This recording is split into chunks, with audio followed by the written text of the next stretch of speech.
R you ready for that? এক ভয়ঙ্কর গল্প আপনাদের সামনে তুলে ধরবো। গল্প হলেও সত্যি আপনাদের সামনে তুলে ধরবো। ৩৬ ঘন্টা পরে আমরা দেখছি প্রধানমন্ত্রী সফর শেষে দেশে ফেরার ৩৬ ঘন্টা পরে আমরা দেখছি বিমানে করে ভারতীয়দের ফেরত পাঠানো হচ্ছে।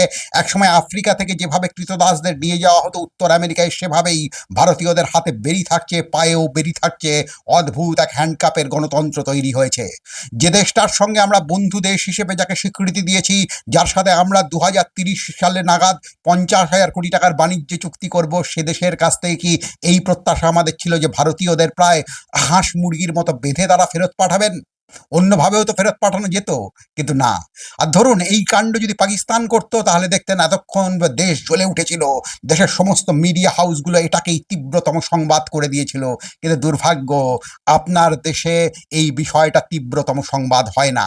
আর আজকে চারপাশের যে মিডিয়া আছে, তারা যখন আপনার কথাকে ঝেড়ে ফেলছে, হাঁস যেভাবে তার গা থেকে ময়লা ঝাড়ে, সেভাবে যখন আপনার কথাকে ঝেড়ে ফেলছে, সেই সময় কিন্তু স্বাধীন মিডিয়া, কথামুখের মতো মিডিয়ারা আপনার পাশে দাঁড়িয়ে লড়াই করতে চাইছে। ফলে এটা কোনো রিকোয়েস্ট নয়।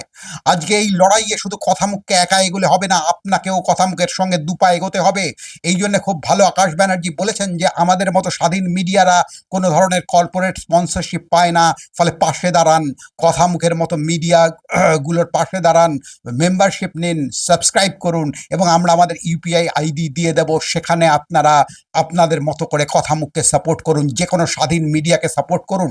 আকাশ একদম ঠিক কথাই বলেছেন যে স্বাধীন মিডিয়ার পাশে যদি জনগণ না দাঁড়ায়, তাহলে কে দাঁড়াবে? স্বাধীন মিডিয়ার বন্ধু তো আপনি হবেন, কর্পোরেট শক্তি তো হবে না। আজকে একটা ভয়ঙ্কর জায়গায় আমরা দাঁড়িয়ে আছি, যে জায়গা থেকে দেখছি সংবাদ থেকে আপনার কথা, আমাদের কথাকে সম্পূর্ণ মুছে দেওয়া হচ্ছে।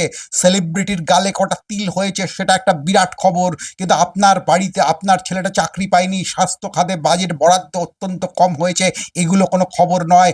ম্যানহোলের নিচে শ্রমিকটা দম বন্ধ হয়ে মারা গেল, এটা কোনো খবরই নয়। সুতরাং যেগুলো খবর নয়, অথচ আমাদের কথা যেগুলোর মধ্যে লুকিয়ে রয়েছে, সেই খবরগুলোই স্বাধীন মিডিয়া বলে। ফলে এটা কোনো রিকোয়েস্ট নয়, আজকে আপনার দায়িত্বের মধ্যে পড়ছে যে কোনো স্বাধীন মিডিয়ার পাশে দাঁড়ানো, কথামুখ ভাবনামুখের মতো চ্যানেলদের পাশে দাঁড়ানো। আমি আমার ইউপিআই আইডি আবার দিয়ে দেব, আপনারা ইচ্ছে করলে সেখানে কথামুখকে সাপোর্ট করতে পারবেন, আপনারা ইচ্ছে করলে কথামুখের মেম্বারশিপ নিতে পারেন, এবং যে কোনো মূল্যে নিজের চ্যানেল ভেবে যা যা করার দরকার স্বাধীন মিডিয়ার জন্য সেগুলো করুন, কথামুখের জন্য সেগুলো করুন। আবার দেখা।